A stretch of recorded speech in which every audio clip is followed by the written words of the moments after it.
we live in a world where we need to be flexible and adaptable to the changes that are happening because of economic conditions, what's happening with development, what's happening with just around our city.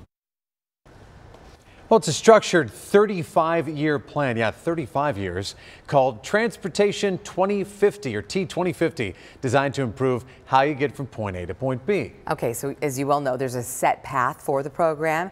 But new for you this morning, we're tracking some accelerated projects that you won't have to wait decades for. Oh, thank goodness. Megan Thompson has this Operation Safe Roads report.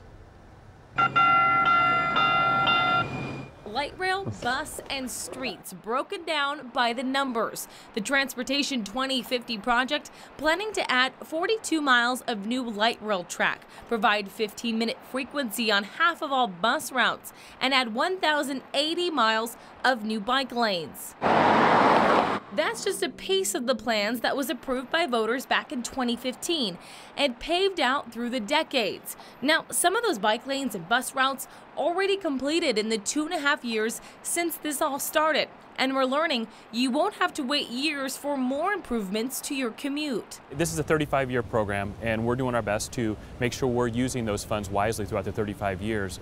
But something that's been very on the forefront of council and our public is the condition of our roadways. Just this week, the Phoenix City Council set to accelerate the pavement maintenance program, making $200 million available to fix some of the busiest traveled roadways and the ones in need of the most repair. That money will be used for 600 street miles to be repaved in 5 years.